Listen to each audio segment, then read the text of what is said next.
생명은 어떻게 시작되었을까요? 사람들은 생명의 시작을 궁금해합니다. 고대의 사람들은 생명이 저절로 생겨난다고 생각했습니다. 그리스의 철학자 아리스토텔레스는 생명이 저절로 생겨난다고 하는 자연발생설을 처음으로 주장했습니다. 자연발생설의 예는 이렇습니다. 포도껍질을 방치하면 초파리가, 벼룩은 먼지에서, 구더기는 썩은 고기에서, 개구리는 연못가의 돌에서 자연적으로 발생한다. 생물들은 무생물로부터 환경만 맞으면 자연적으로 발생한다고 주장하는 이론입니다. 아리스토텔레스는 모든 곳에 생명의 씨앗이 있고 주변 환경에 맞춰서 생장하여 생물의 형태가 된다고 했습니다. 자연발생설의 근거로 삼았던 가장 유명한 실험 중에 벨기에의 연금술사 얀 바프티스트 판 헬몬트의 쥐 자연발생 실험이 있는데 이 실험은 다음과 같습니다. 밀 나달과 땀으로 더러워진 셔츠에 기름과 우유를 적셔서 항아리에 넣어 21일이 지난 결과 쥐가 자연 발생한다는 실험이었습니다. 아무리 생각해도 우습지요. 다른 사람들도 같은 마음이었나 봅니다. 이후 사람들은 자연 발생설에 대해 의구심을 품기 시작했고 자연 발생설을 부정하기 위한 실험을 하기 시작했습니다.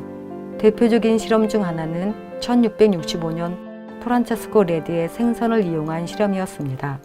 두 개의 병에 각각 생선을 넣고 한쪽 병은 방치하고 한쪽 병은 천으로 덮어서 막았습니다.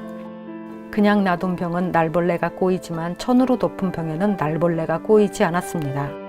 이것으로 날벌레가 서식할 만한 환경을 뚜껑으로 막으면 날벌레가 알을 낳지 못해서 생겨나지 않는다라는 주장으로 자연발생설이 부정되는 듯 했습니다. 그러나 문제는 생선의 기생충이었습니다. 생선 기생충은 이미 생선 안에 들어있었던 것이므로 뚜껑을 막아도 번식 가능했던 것이었습니다. 이것에 대해 전혀 몰랐던 레디는 결국 기생충은 자연 발생한다 라고 인정해버리고 말았습니다. 자연 발생설을 반대하는 사람들은 이번에는 고깃국을 완전 멸균해서 밀봉했습니다. 그러자 미생물이 생기지 않았습니다. 이걸 보고 자연 발생설을 지지하는 사람들은 생명이 자연 발생하는데 꼭 필요한 공기가 들어가지 못해서다라고 반박했습니다. 자연 발생설은 이렇게 견고해져 갔습니다. 그러나 1861년 한 실험으로 자연 발생설은 더 이상 살아남지 못했습니다. 루이 파스테르의 그 유명한 백조목 플라스크 실험입니다. 파스테르의 백조목 플라스크 실험은 이렇습니다. 고깃집을 플라스크에 넣고 플라스크 목 부분을 열 처리하여 S자로 구부립니다. 이후 고깃집을 충분히 끓여 미생물을 완전히 제거합니다. 이 실험은 공기는 병 안으로 들어올 수 있지만 무게가 있는 미생물은 S자로 구부러진 병목 중간에 걸려서 플라스크 안으로 들어오지 못한다는 것입니다. 이 당시 파스테르가 실험한 플라스크는 파스테르 연구소 박물관에 아직도 그대로 보관되어 있습니다. 물론 고깃 국물은 부패하지 않고 150년 이상 그대로 남아 있습니다. 자연 발생설은 더 이상 설 곳이 없었습니다. 쓰레기통으로 들어갔습니다. 파스테르의 실험은 생명은 생명에서 나온다는 것입니다. 생물 속생설이라고 합니다. 생명은 저절로 만들어지지 않는다는 것입니다. 실험으로 증명된 법칙이고 현재의 과학 교과서에서 가르치고 있습니다. 이로써 자연 발생설이 정말로 없어졌을까요? 아닙니다. 신자연 발생설이 나옵니다. 바로 생명이 저절로 생겼다고 하는 진화론입니다. 1924년 구소련의 생화학자인 오파린은 최초의 원시 생물에 필요한 유기물은 무기물로부터 자연 발생됐다고 주장했습니다. 신자연 발생설입니다. 우리는 고대의 자연 발생설을 보면서 수준이 낮다고 생각하면서 신자연 발생설은 과학이라고 생각합니다. 왜 그렇게 생각할까요? 바로 오파린의 가설을 근거로 한 밀러의 실험 때문입니다. 밀러는 원시대기가 수소, 메탄, 암모니아 그리고 수증기가 있다고 가정했습니다. 이것의 혼합물에 전기 자극을 가해 세 종류의 아미노산을 얻었습니다. 이것이 전부인 실험입니다. 이제 물어보겠습니다. 밀러가 실험으로 얻은 이 아미노산이 생명체입니까? 생명체가 아닙니다. 진화론자들은 이 아미노산이 언젠가는 생명체가 된다는 것입니다. 그러나 아미노산이 저절로 생명이 되는 것을 실험으로나 관찰로나 증명된 예가 없습니다. 밀러의 실험이 전부입니다. 생명체에 관여하는 20종류의 아미노산이 수백 개 혹은 수천 개가 질서정연하게 결합하면 하나의 단백질이 됩니다.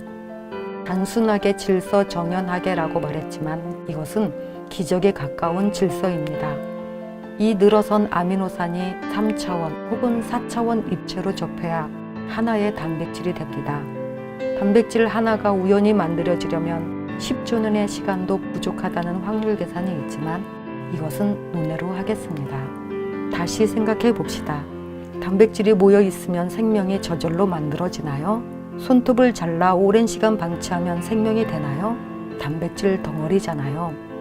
아미노산이 스스로 정렬하고 접혀서 하나의 단백질이 되고 이것이 스스로 생명체가 된다는 생각은 초기 자연 발생설의 수준에서 하나도 나아진 것이 없습니다. 그런데 여러분 알고 있습니까? 밀러의 실험은 1994년 스페인 바르셀로나에서 있었던 생명의 기원 학회에서 생물학자들에 의해 오파린의 가설과 밀러의 실험은 잘못된 학설이라고 공식적으로 선언되었습니다. 1993년 10월 11일 타임즈에서는 밀러의 실험에서 얻어진 아미노산으로는 생명체가 만들어질 수 없다라고 밝히기도 하였습니다. 이 두 가지의 일만 있었던 것이 아닙니다.